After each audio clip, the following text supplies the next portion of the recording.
محرم میں ہم کون سے ایسے کام کر رہے ہیں جس سے ہم اللہ کے غضب کے مستحق ٹھہر رہے ہیں؟ محرم میں کیا کیا ہو رہا ہے میں آپ کو بتاتا ہوں. ان میں سے کوئی بھی عمل نہ ہمیں قرآن سے ملتا ہے نہ صحابہ سے ملتا ہے. ہمیں سیدنا حسین ابن علی رضی اللہ تعالی عنہ جو جنت کے جوانوں کے سردار ہیں، آپ سے محبت کا دعویٰ اس وقت مقبول ہوگا جب آپ سیدنا حسین کی سیرت کو فالو کریں گے.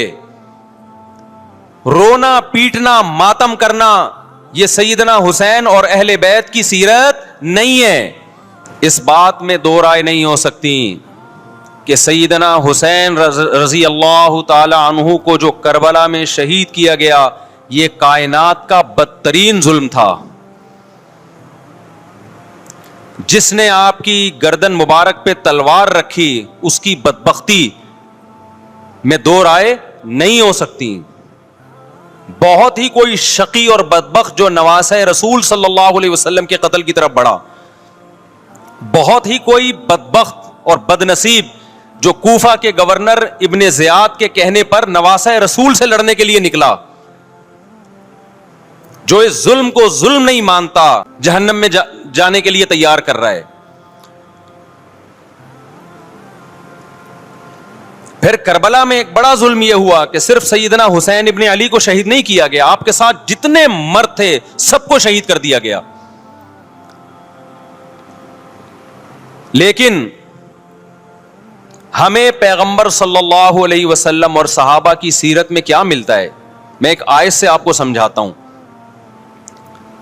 مشرکین مکہ حضرت ابراہیم علیہ الصلاۃ والسلام کے نسب میں ہونے پر اور آپ سے محبت پہ بڑا فخر کیا کرتے تھے کہ ہم ابراہیم کی اولاد میں ہیں، ہم ابراہیم کے دین پہ ہیں. اللہ نے کیا فرمایا رسول اللہ صلی اللہ علیہ وسلم سے کہ ان اول الناس بابراہیم للذین اتبعوہ، اے نبی آپ ان سے کہہ دیجئے ابراہیم سے محبت کے خالی پیلی کے دعوے مقبول نہیں ہیں. ابراہیم کے زیادہ حقدار وہ ہیں جو ابراہیم علیہ السلام کی اتباع کرتے ہیں، اور یہ پیغمبر اور صحابہ یہ ابراہیم علیہ السلام کے دین کو فالو کرتے ہیں، اور تم ابراہیم کے دین کو فالو نہیں کر رہے، ان سے محبت کے دعوے دار ہو. تو سیدنا حسین ابن علی رضی اللہ تعالی عنہ جو جنت کے جوانوں کے سردار ہیں، آپ سے محبت کا دعویٰ اس وقت مقبول ہوگا جب آپ سیدنا حسین کی سیرت کو فالو کریں گے. رونا پیٹنا ماتم کرنا یہ سیدنا حسین اور اہل بیت کی سیرت نہیں ہے. صبر کرنا، ظالم کے سامنے ڈٹ جانا، جان کے خوف سے اپنی پالیسیوں سے پیچھے نہ ہٹنا، یہ سیدنا حسین ابن علی رضی اللہ عنہ کی سیرت ہے جو آج ہمیں کہیں بھی نظر نہیں آتی. تو ہم نے بھائی دیکھنا ہے صحابہ کا طرز عمل کیا تھا. آپ بتاؤ صحابہ کو سیدنا حسین سے محبت تھی یا نہیں تھی؟ کیا غم کا پہاڑ ٹوٹا ہوگا جب اطلاع ملی ہوگی کہ سیدنا حسین ابن علی اور آپ کے اصحاب اور اہل بیت کو سب کو کربلا میں شہید کر دیا گیا ہے. کیا قیامت گزری ہوگی. کوفہ سے ایک شخص آیا نا عبداللہ بن عمر سے پوچھنے لگا جو مارنے پر دم کا مسئلہ. انہوں نے فرمایا تم نے پیغمبر کے نواسے کو قتل کر دیا اور مسئلہ یہ پوچھ رہے ہو کہ جو مارنے پر دم آئے گا کہ نہیں آئے گا. ایک طرف تم نے پیغمبر کے نواسے کو قتل کر دیا کربلا میں، اور اب ہم سے آ کے مسئلہ پوچھتے ہو جو مارنا جائز ہے یا نہیں ہے. صحابہ کے ہاں یہ غم کم غم نہیں تھا. دیکھو حضرت معاویہ رضی اللہ تعالی عنہ کے ہاتھ پہ بھی حضرت حسین نے بیعت نہیں کی، لیکن بغاوت بھی نہیں کی. کیوں؟ بغاوت سے فتنے کا اندیشہ تھا. حضرت حسن جو حضرت حسین کے بڑے بھائی تھے، انہوں نے سیدنا معاویہ رضی اللہ تعالی عنہ کے ہاتھ پہ بیعت کی اور اس اختلاف کو ہمیشہ کے لیے اپنی کوشش کے مطابق ہمیشہ کے لیے ختم کر دیا. ختم ہوا نہیں ہوا ایک الگ بحث ہے، لیکن حضرت حسن کا مقصد کیا تھا کہ مسلمانوں کی دو جماعتوں کو میں آپس میں لڑتا ہوا نہیں دیکھ سکتا. لوگوں نے کہا آپ خلافت کے حقدار ہیں، آپ نے فرمایا میں دستبردار ہوتا ہوں سیدنا معاویہ کے حق میں. حضرت حسن بیعت ہو گئے حضرت معاویہ سے اور یہ اختلاف کو کیا کر دیا؟ ختم.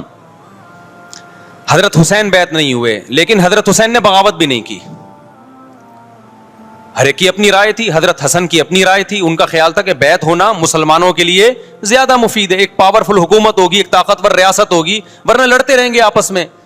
حضرت حسین کا موقف یہ تھا کہ میں بغاوت تو نہیں کروں گا لیکن بیعت بھی نہیں ہوں گا, کیونکہ اگر بیعت ہو گیا تو اس سے جو خلفائے راشدین کے دور میں جو خلیفہ کی سلیکشن کا طریقہ تھا وہ طریقہ ختم ہو جائے گا. تو میں اگر اس طریقے کو نہیں لا سکتا تو اس کے خلاف کو پروموٹ بھی نہ کروں میں. یہ بھی ایک رائے تھی. میں سمجھا پا رہا ہوں اپنی بات؟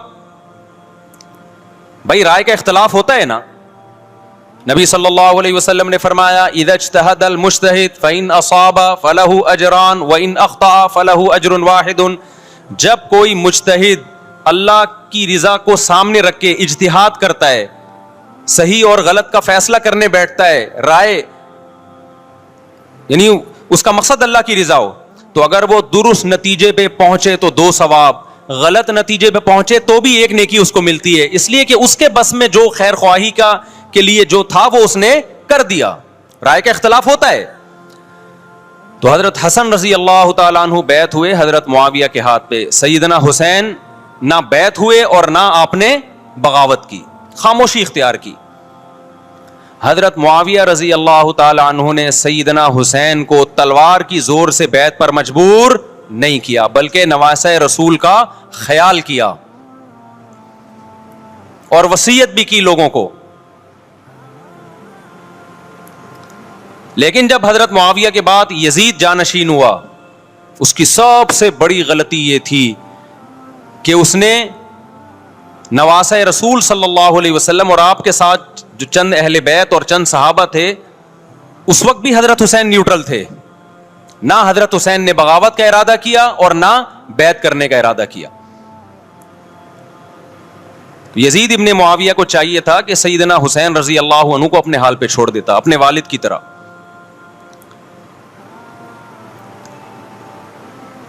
حضرت حسین رضی اللہ تعالیٰ عنہ کو جب کوفہ سے خطوط آئے, یہ میں وضاحت اس لیے کر رہا ہوں کہ حضرت حسین بغاوت کے لیے نہیں نکلے تھے, اس مسلمان حاکم کے خلاف بغاوت کے لیے نہیں نکلے تھے, کیونکہ رسول اللہ صلی اللہ علیہ وسلم کی بہت ساری صحیح حدیث ہے اس بارے میں کہ جو باغی ہے, جو ریاست کے خلاف بغاوت کرتا ہے, اس کو نبی صلی اللہ علیہ وسلم نے اس عمل کو پسند نہیں کیا. تو حضرت حسین رضی اللہ تعالیٰ عنہ کو کوفہ سے خطوط آئے کہ یہاں سارے کے سارے لوگ آپ کے ہاتھ پہ بیعت کرنے کے لیے تیار ہیں. ظاہر ہے جب کسی علاقے کے لوگ دارالخلافہ ہو اور سب بیعت ہونے کے لیے تیار ہوں تو پھر آپ کا جانا یہ بغاوت کا عمل نہیں کہلاتا. حضرت حسین رضی اللہ تعالیٰ عنہ اہل بیت کے ساتھ نکلے. کربلا میں جب پہنچے, مشہور واقعہ آپ 20 دفعہ سن چکے ہیں, وہاں جا کے آپ کو اطلاع ہوئی کہ وہ خبر غلط تھی اور عبید اللہ بن زیاد نے ایک پورا لشکر بھیجا سیدنا حسین رضی اللہ تعالیٰ عنہ کو مجبور کرنے کے لیے کہ میرے ہاتھ پہ آپ زبردستی بیعت ہو جائیں. تو حضرت حسین رضی اللہ تعالیٰ عنہ نے مطالبے رکھے کہ یا تو مجھے واپس جانے دیا جائے, اور اگر بیعت کرنا ہی ہے تو میں دمشق میں امیر کے ہاتھ پہ جا کے بیعت کروں گا. بہت معقول مطالبے تھے یہ. اس کے بعد بھی سیدنا حسین رضی اللہ تعالیٰ عنہ کو مجبور کرنا کہ عبید اللہ بن زیاد جو بدبخت انسان جو قاتل تھا اہل بیت کا, اسی کے ہاتھ پہ لازمی بیعت ہوں, جبکہ وہ امیر بھی نہیں ہے, وہ گورنر ہے ایک علاقے کا. تو نواسہ رسول کا خیال نہ کرنا یہ بدترین ظلم تھا جو اس وقت حکومت سے ہوا ہے. حضرت حسین رضی اللہ تعالیٰ عنہ, دیکھو نبی صلی اللہ, آج ہم دیکھتے ہیں کہ جو بڑا آدمی ہوتا ہے نا اس کی قربانیاں ہوتی ہیں, اس کی بڑی بڑی قربانیاں ہوتی ہیں. چھوٹے اپنے بڑوں کی قربانیوں کو کیش کراتے ہیں. آپ نے دیکھا ہوگا فلاں نے بڑی قربانیاں دی اور بچے موج کر رہے ہیں, دیکھا نا آپ نے. لیکن اللہ تعالیٰ نے رسول اللہ صلی اللہ علیہ وسلم کے نسب کو اس سے محفوظ کیا. ہمارے نبی کے 2 بیٹے حسن حسین, آپ کی نسل حضرت فاطمہ سے چلی ہے, دونوں شہید ہوئے ہیں. اس میں بہت بڑی حکمت تھی کہ پیغمبر صلی اللہ علیہ وسلم نے سب سے پہلے تربیت اپنے گھر والوں کی ہے. آج لوگ باہر فنٹر بنے ہوئے ہوتے ہیں, تبلیغیں کر رہے ہوتے ہیں, اپنے گھر کی ان کو پرواہ نہیں ہوتی. نبی صلی اللہ علیہ وسلم نے سب سے پہلے جو تربیت کی ہے کس کی ہے؟ حضرت حسن اور حسین کی ہے. تو جب کربلا میں آپ کو چاروں طرف سے گھیر لیا گیا اور آپ کو مجبور کیا گیا کہ آپ نے ابن زیاد کے ہاتھ پہ بیعت کرنا ہے, تو آپ نے اس ذلت کو گلے لگانے سے انکار کر دیا. آپ کو 100% یقین تھا کہ اتنے بڑے لشکر کے سامنے میں ٹھہر نہیں سکتا, اسباب کی دنیا میں فتح کی امید نہیں ہے. لیکن حضرت حسین رضی اللہ تعالی عنہ نے لڑنے کا فیصلہ کر کے اور شہادت کو قبول کرنے کا فیصلہ کر کے ابن زیاد اور اس زمانے کے حکمران جو اس قتل پہ راضی تھے, قیامت تک کے لیے ان پہ لعنت کے سلسلے کا دروازہ کھول دیا. بعض دفعہ اللہ بھی یہ چاہتے ہیں کہ بدبختوں کو ڈھیل ملے تاکہ ان کا جرم سنستدرجہم من حیث لا یعلمون. قرآن کہتے ہیں نا ہم ان کو ڈھیل دیں گے, ان کو برائی میں ہم آگے بڑھنے دیں گے, ایسے بڑھنے دیں گے کہ ان کو خود بھی پتہ نہیں چلے گا, تاکہ قیامت کے دن ان کا عذاب ان کو کئی گنا بڑھا کر دیا جائے. اب میرے بھائی ہمارے لیے کیا سبق ملتا ہے؟ جب یہ واقعہ ہوا عالم اسلام میں کوہرام مچ گیا, لیکن کیا اس واقعے کے بعد اہل بیت کی جو مقدس اور پاکیزہ عورتیں تھیں, کیا انہوں نے نوحہ کیا یا صبر کیا؟ آپ کا ضمیر کیا کہتا ہے, انہوں نے نوحے پڑے ہوں گے یا صبر کیا ہوگا؟ بولو بھائی. صبر کیا. تو ابن عمر کا عمل کیا تھا؟ کیا انہوں نے ماتم کیا؟ کیا انہوں نے چھروں سے اپنے آپ کو مارا؟ حضرت حسین کا قتل بھی ظالمانہ, اور اس سے پہلے سیدنا عثمان کا قتل بھی ظالمانہ. اگر نوحہ یا ماتم جائز ہے تو حضرت عثمان کی شہادت کے دن بھی جائز ہے, حضرت حسین کی شہادت کے دن بھی جائز ہے. اور اگر ناجائز ہے تو جیسے عثمان کی شہادت کے دن ناجائز, حسین کی شہادت کے دن بھی ناجائز ہے. سمجھ میں آ رہی ہے بات کہ نہیں آ رہی ہے؟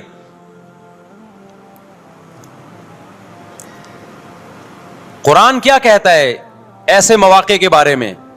تلک امۃ قد خلت لہا ما کسبت ولکم ما کسبتم.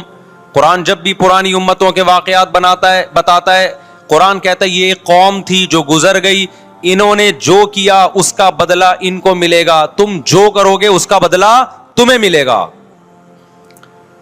تو ہمیں اللہ نے اس واقعے میں بھی بتا دیا کہ سیدنا حسین کا واقعہ, کربلا کا واقعہ جب سنا کرو تو یہ سوچا کرو یہ قوم تھی جو گزر گئی, جس نے اچھا کیا, حسین ابن علی نے اچھا کیا, ان کو اس اچھائی کا بدلہ ملے گا. اور جو حضرت حسین کے قتل کے حضرت سیدنا حسین کے مبارک خون سے جن کے ہاتھ آلودہ ہوئے, کیونکہ قتل کیا نا انہوں نے, تو لہا ما کسبت, ان کو اس ظلم کا بدلہ بھی ملے گا.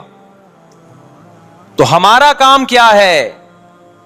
ہم نے فالو کرنا ہے حسین کے راستے کو, نہ کہ حسین کے نام پہ ہم نے ماتم کرنے ہیں. حسین کا راستہ کیا ہے جس کو ہم نے فالو کرنا ہے؟ اب میں چند چیزیں آپ کو بتاتا ہوں. سب سے پہلا سبق جو ہمیں کربلا میں ملتا ہے کہ عزت اور دین, ایک طرف دنیا ہے. دیکھو اگر حضرت حسین رضی اللہ تعالیٰ عنہ ابن زیاد کے ہاتھ پہ جا کے بیعت ہو جاتے, آپ کیا سمجھتے ہو بے تحاشا مال و دولت حضرت حسین پہ خرچ نہیں کرتا کیا وہ؟ جب ایک بڑا آدمی کسی کے ہاتھ پہ بیعت ہوتا ہے تو اس کو بھی تو فائدہ ہوتا ہے نا اس سے. اور کیا حضرت حسین کو یقین نہیں تھا کہ کربلا میں شہید ہو جاؤں گا؟ فتح اور نصرت کی اسباب کی دنیا میں کوئی امید نہیں تھی, مگر آپ نے اہل بیت کو کربلا میں رسوا کرنے پر عزت کی موت کو ترجیح دی ہے.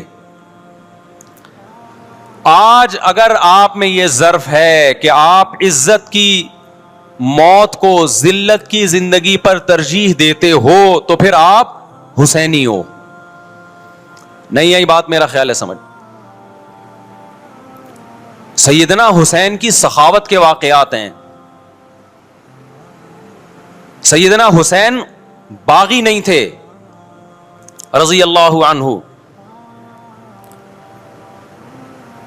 پھر جو اہل بیت کا طرز عمل کیا تھا, محرم میں کیا کیا ہو رہا ہے میں آپ کو بتاتا ہوں. ان میں سے کوئی بھی عمل نہ ہمیں قرآن سے ملتا ہے نہ صحابہ سے ملتا ہے ہمیں. تو ما انا علیہ و اصحابی جو جنتی فرقہ ہوگا اس کی جو علامتیں ہیں, تو جب آپ ان علامتوں کے خلاف چلو گے, صحابہ اور تابعین کو فالو نہیں کرو گے, تو آپ پھر اپنے آپ کو سنی کہنا چھوڑ دو. آپ بتاؤ مجھے اسلام میں کوئی مہینہ منحوس ہے؟ بولو نا. کوئی مہینہ منحوس ہے تو آپ محرم کو منحوس کیوں کہتے ہو؟ میں نے کبھی کسی پہ طنز نہیں کیا. اس لیے میں بار بار کہتا ہوں جو شیعہ کا مذہب ہے اس کو کرنے دو. وہ سبیلے لگاتے ہیں, آپ ان کو مت چھیڑو, جا کے تنگ نہ کرو ان کو. وہ ماتم کرتے ہیں, آپ ان کو مت چھیڑو. وہ نوحے کرتے ہیں, وہ نوحے پڑھتے ہیں, آپ ان کو مت چھیڑو. لیکن آپ اپنی پوزیشن واضح کرو کہ آپ شیعہ ہو یا آپ سنی ہو. آپ تو ایک طرف ہو جاؤ نا. محرم میں اگر آپ مرثیے لگا کے گھوم رہے ہو گاڑیوں میں, اٹ مینز آپ سنی نہیں ہو. آپ سنت کیا کہتی ہے؟ میتوں پہ گریبان چاک کرنا, میتوں پہ چیخو پکار کر کے رونا. آپ نے فرمایا لیس منا, وہ ہم میں سے نہیں ہے. اور اس عمل پہ آپ صلی اللہ علیہ وسلم نے لعنت فرمائی ہے. لوگ کہتے ہیں حسین کی یاد میں رونا نبی کی سنت ہے. نبی صلی اللہ علیہ وسلم کو جب جبریل نے بتایا کہ حسین شہید ہوں گے, آپ روئے, اس لیے کہ اس وقت آپ کو یہ خبر ملی تھی. لیکن کیا ہر محرم میں آپ نے رونے کا پروگرام کیا ہے, یا صحابہ کو بیٹھ کے باقاعدہ رلایا ہے آپ نے؟ کیا ہو گیا بھائی؟ آپ کو بھی جب کربلا کا واقعہ کی خبر ملی آپ کی آنکھوں میں آنسو آ جائے, یہ نیچرل ہے, یہ حسین سے محبت کی علامت. لیکن ہر محرم میں باقاعدہ بٹھا کے رونے کا پروگرام کرنا یہ حسین سے محبت کی علامت نہیں ہے, بلکہ شریعت میں ناجائز ہے یہ غموں کو بڑھانا. یہ کہاں سے جائز ہو گیا؟ حضرت عثمان بھی تو شہید ہوئے تھے, نبی صلی اللہ علیہ وسلم کے داماد تھے. ان کی یاد میں آپ رونے کو سنت کیوں نہیں کہتے؟ ہماری نظر میں حسین کا قتل بھی بہت بڑا ظلم اور سیدنا عثمان کا قتل بھی بہت بڑا ظلم تھا. دونوں مظلوم تھے, دونوں مظلوم شہید تھے. ہمیں دونوں کی شہادت پہ غم ہے, لیکن اب اس غم کو مناتے نہیں ہیں. اسلام میں غم منانا سنت نہیں ہے. دیکھو جعفر طیار رضی اللہ عنہ, نبی کے چچا زاد بھائی, اہل بیت, جب آپ صلی اللہ علیہ وسلم نے ان کو لڑائی کے لیے میدان جنگ میں بھیجا, رومیوں سے لڑائی تھی. حضرت جعفر طیار کی 4 بیویاں تھیں. جب نبی صلی اللہ علیہ وسلم مسجد نبی میں بیٹھے, آپ کو فرشتوں نے اطلاع دی کہ جعفر طیار شہید ہو گئے. آپ صلی اللہ علیہ وسلم کی آنکھوں سے آنسو. یہ آنسو اس وقت نکلے جب عین شہادت کی اطلاع ملی ہے. اس وقت آنسوؤں کا نکلنا محبت کی علامت ہے. آپ نے صحابی رسول کو بھیجا کہ جاؤ آپ کی زوجات کو, بیویوں کو جا کے خبر دو کہ جعفر طیار شہید ہو گئے. کیا قربانی تھی صحابہ کی. آپ دیکھو ایسے جوان تھے جعفر طیار, خوبصورت جوان. 4 جوان بیویاں ہوں, چھوٹے چھوٹے بچے ہوں, اور ایسے میں میدان جنگ میں لڑتے ہوئے شہید ہو جائیں تو پیغمبر اور صحابہ پہ کیا قیامت ٹوٹی ہوگی. لیکن ہمارے نبی صلی اللہ علیہ وسلم کی آنکھوں سے کیا تھے؟ صرف آنسو موتی کی طرح ٹپک رہے تھے. اور آپ صحابہ کو اطلاع دے رہے تھے کہ جعفر طیار شہید ہو گئے, اور جاؤ ان کے گھر والوں کو بتا کے آ جاؤ. کتنی بڑی قربانی ہے یا نہیں ہے؟ جب خبر دینے والا آپ کی ازواج کو بتا کے آیا کہ جعفر طیار شہید ہو گئے, تو آپ کے گھروں سے خواتین کے رونے کی آوازیں آئیں. آپ صلی اللہ علیہ وسلم نے فرمایا ان سے بولو کہ اپنی آواز کو پست کرو. پھر چیخو پکار کی آواز آئی تو آپ نے فرمایا کہ اگر دوبارہ چیخو پکار کی آواز آئے تو ان کے منہ پہ خاک پھینک دو. وہ شہید کی بیوہ تھیں, اور شہید بھی کتنے مقدس, ان کو بھی نبی صلی اللہ علیہ وسلم نے نوحہ کرنے کی اجازت نہیں دی. اس دن جس دن غم پہنچا ہے اس دن بھی چیخو پکار کی اجازت نہیں دی ہے. تو آپ بتاؤ اگلے سال اس تاریخ کو چیخو پکار کی کیسے اجازت مل جاتی؟ نہیں آئی میرا خیال ہے بات سمجھ میں.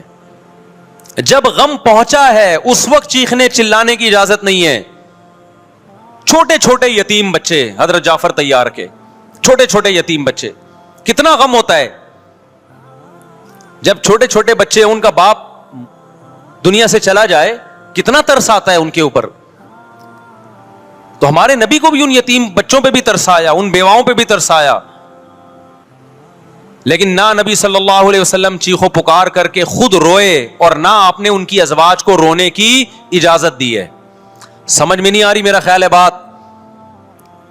میرا مقصد شیعوں پہ طنز کرنا نہیں ہے, ان کا جو مذہب ہے ان کو اس پہ چلنے دو. میرا مقصد ہے آپ اپنی پوزیشن واضح کرو کہ آپ ادھر ہو یا ادھر ہو. کسی کو تنگ مت کرو, نہ کسی پہ فتوے لگاؤ کفر اسلام کے, نہ کسی کو جہنمی قرار دو. اپنی پوزیشن آپ فیصلہ کرو کہ آپ اگر ادھر جانا ہے تو پورے ادھر چلے جاؤ. پھر یہ آدھا تیتر آدھا بٹیر والا معاملہ مت کرو. وہ ان کا مذہب ہے بھائی, ان کے علماء ان کو بتاتے ہیں کہ محرم میں کالے کپڑے پہننے ہیں, محرم میں ماتم کرنا ہے, محرم میں کو منحوس سمجھنا ہے, اس میں شادی بیانی کرنا. ان کے علماء ان کو بتاتے ہیں, ان کو چلنے دو اس پر. دنیا میں بہت سے فرقے ہیں, بہت سے مذہب ہیں, ہم کسی کو نہ ختم کر سکتے ہیں نہ کسی کے خلاف نفرت پیدا کر سکتے ہیں. اس سے کوئی چیز حاصل نہیں ہوگی. کسی سے نفرت کرنے کی ضرورت نہیں, کسی پہ فتوے لگانے کی ضرورت نہیں, لیکن آپ کو اپنی پوزیشن واضح کرنی پڑے گی کہ میں کہاں کھڑا ہوا ہوں. اگر آپ سنی ہو, صحابہ تابعین کو فالو کرتے ہیں, حدیث کو فالو کرتے ہیں, اور حدیث میں ہمیں ماتم کرنا, نوحہ کرنا, گریبان چاک کرنا اس کی پرمیشن نہیں ہے, بلکہ اس سے روکا گیا ہے, اس عمل کو حرام اور ناجائز قرار دیا گیا ہے. بات آ رہی ہے سمجھ میں؟ باقی جو شیعہ حضرات کرتے ہیں, ہمارے دوست ہیں شیعہ, میں مذاق میں نہیں کہہ رہا, ملتے ہیں ہم سے, میں کبھی ان سے مذہب کے ٹاپک پہ بات نہیں کرتا, نہ ان کو کبھی چھیڑتا ہوں کہ آپ یہ کیوں کر رہے ہو, یہ کیوں نہیں کر رہے. بھائی اس کا مذہب ہے, وہ اس کا فرقہ ہے, جو کرنے دو اس کو, ہم نہیں کرتے. سمجھ میں آ رہی ہے بات کہ نہیں آ رہی؟ پھر ربیع الاول کا مہینہ آئے گا, اس میں بھی آپ اپنی پوزیشن واضح کرو کہ آپ ادھر ہو یا ادھر ہو. دو فرقے ہیں, دیوبندی بریلوی. میں نہیں کہہ رہا کہ کون جنتی کون جہنمی, لیکن بر صغیر میں جن کو دیوبندی کہا جاتا ہے وہ نظر و نیاز تیجے 40 کے قائل بولو نہیں ہے. یہ ان کی کتابوں میں لکھا ہوا ہے, وہ اس کے قائل نہیں ہے. اگر کوئی بزرگ ان میں قائل گزرا بھی ہے تو وہ اس کا ذاتی تفرد ہے, اس کو علماء نے فالو نہیں کیا, اس کو ان کی اجتہادی غلطی قرار دیا ہے. ربیع الاول میں جلوس نکالنا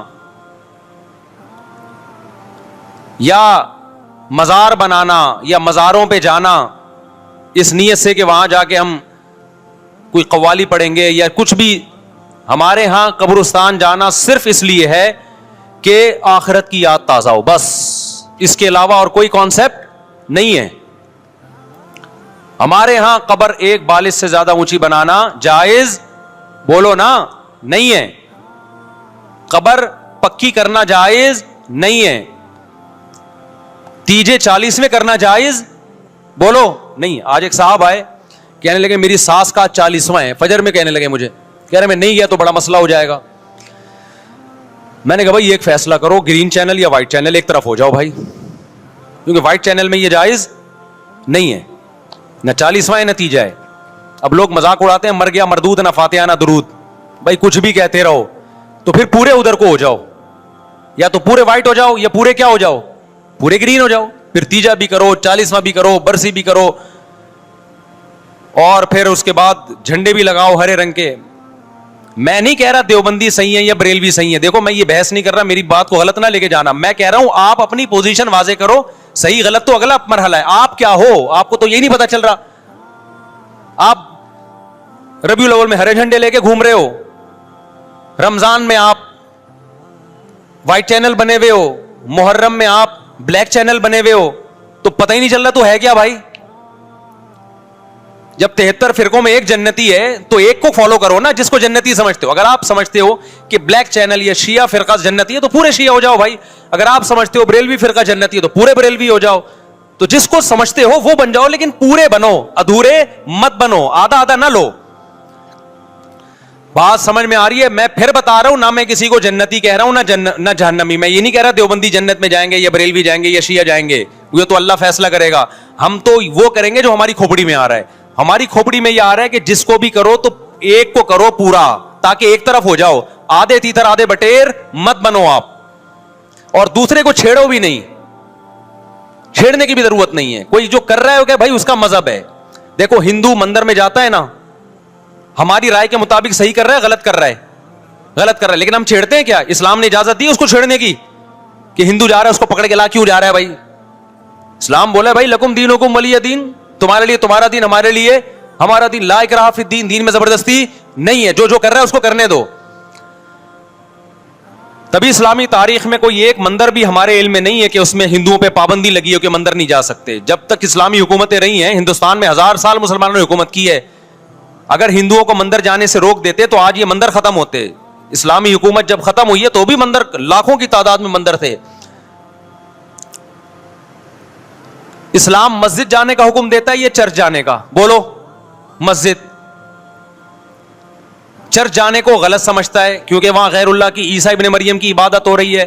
لیکن کیا اسلام آپ کو پرمیشن دیتا ہے کہ کوئی عیسائی چرچ جا رہا ہو تو آپ اس کو روکو کہ تو کیوں جا رہا ہے بے, مسجد میں آ؟ اجازت دیتا ہے؟ یا اسلام یہ کہتا ہے کہ اس سے بدتمیزی شروع کر دو آپ؟ بولو کیا ہو گیا؟ آپ کو سبق یاد کرا رہا ہوں میں. بدتمیزی شروع کر دو. یا اسلام یہ اجازت دیتا ہے کہ اس سے اچھا سلوک نہ کرو؟ قطعاً اجازت نہیں, بلکہ قرآن تو کہہ رہے ہیں ان اللہ یحب المقسطین, جو غیر مسلم تم سے لڑ نہیں رہے میدان جنگ میں, ان سے تمہیں اچھا سلوک کرنا پڑے گا, کیونکہ اللہ اچھا سلوک کرنے والوں کو پسند کرتا ہے. صحابہ کرام غیر مسلموں کو بھی ہدیے دیا کرتے تھے, نبی صلی اللہ علیہ وسلم نے یہودیوں کو بھی ہدیے دیے. تو جو مذہب اسلام کی طرف منسوب نہیں ہے, جب ہمیں ان سے اچھے سلوک کا حکم ہے, تو جو مذہب اسلام کی طرف منسوب ہیں, قطع نظر اس سے کہ وہ اس دعوے میں سچے ہیں یا جھوٹے, یہ تو بحث ایک الگ ہے, لیکن نسبت کس کی طرف کر رہے ہیں؟ اسلام کی طرف. تو ہمیں ان سے بدتمیزی بدسلوکی کی کہاں سے اجازت ہوگی؟ تو میں نہیں کہہ رہا کہ آپ شیعہ بریلویوں سے دشمنی کرنا شروع کر دو, ان کی دعوتیں اٹینڈ نہ کرو, ان سے کاروبار چھوڑ دو, یا ان کو جا جا کے تنگ کرو, کیوں سبیل لگا کے بیٹھے ہو, کیوں ماتم کر رہے ہو, یہ کام مت کرو آپ. ہمارا ملک اس فرقہ واریت کا متحمل نہیں ہے, سے فساد پھیلتا ہے. لیکن اپنی پوزیشن آپ واضح کرو, ایک لکیر ہے آپ کھینچ دو. اگر کوئی شخص آپ کے سامنے صحابہ کو برا بھلا کہتا ہے, آپ بولو بھائی یہ میری باؤنڈری کیا ہو رہی ہے, کراس. میرے سامنے آپ کو ان بزرگوں کے خلاف بولنے کی اجازت نہیں ہے جن سے مجھے عقیدت ہے. اگر یہ کام آپ نے کیا تو ہماری اور آپ کی راہیں الگ الگ. آپ کا جو مذہب ہے بھائی, آپ بند کمرے میں, آپ کے امام بارگاہ میں, آپ کے مسجدوں میں, یا جہاں بھی ہے, وہ آپ کا نجی معاملہ ہے. ہمارے سامنے آپ نے کوئی ایسی بات نہیں کرنی جو ہمارے عقیدے کے خلاف ہو, تو آپس میں دوستی رہے گی. اب دیکھو عیسائی آپ سے ملتا ہے, آپ گپ شپ کرتے ہو, کھانا کھاتے ہو, لیکن عیسائی بار بار بولے میں آپ کے نبی کو نہیں مانتا, میں آپ کا نبی, آپ بولے گا بھائی تو نہیں مانتا تو ہم نے کب کہا کہ مان تو, لیکن میرے سامنے بار بار کیوں کہہ رہے کہ میں تیرے نبی کو نہیں مانتا؟ یہاں سے آپ کی اس کی دوستی کیا ہو جائے گی پھر؟ ختم. تو غیر مسلموں کے بھی دو قسمیں, کسی بھی مسلک کے لوگوں سے ملو, کسی بھی فرقے کے لوگوں سے ملو, کوئی جھگڑا نہیں, کوئی بحث نہیں, ایک دوسرے کو کھانا بھی ہے, ایک دوسرے کو کھلانا بھی ہے, ایک دوسرے سے کھانا بھی ہے, ایک دوسرے کی دعوتوں میں بھی شرکت کرنی ہے. جہاں مذہب کا معاملہ آئے تو پھر آپ کسی سے بحث نہ خود کرو, نہ کسی کو کرنے کی اجازت دو. اگر کوئی کچھ سیکھنا چاہتا ہے تو آپ بولو بھائی علماء کے پاس آ جاؤ, آپ کو کوئی اشکال ہے تو ہم وہاں آپ کا اشکال حل کر دیں گے. اس سے آگے بڑھنے کی کوشش بولو مت کرو, اس سے ملک میں امن ہوگا. باقی فرقے ہمیشہ سے ہیں بھائی, آج کوئی نئے تھوڑی ہیں, اور یہ ہمارا کام تھوڑی ہے فرقے ختم کرنا. یہ تو عیسیٰ ابن مریم جب نازل ہوں گے, حضرت مہدی آئیں گے, وہ تلوار کی طاقت سے ختم کریں گے, ان کے پاس یہ اتھارٹی ہوگی کہ وہ فرقوں کو ختم کریں. آپ نے یہ کرنا ہے کہ دوسرے کے مسلک کو چھیڑنا نہیں ہے اور اپنا چھوڑنا نہیں ہے. مسئلہ آپ کے ساتھ یہ ہو رہا ہے کہ دوسرے کو چھیڑ بھی رہے ہو اور اپنا چھوڑ بھی رہے ہو, دونوں الٹے کام کر رہے ہو. ایک طرف بحث کر رہے ہوتے تم ایسے, اور دوسری طرف وہی بنے ہوئے ہوتے تھوڑے دنوں میں جا کے.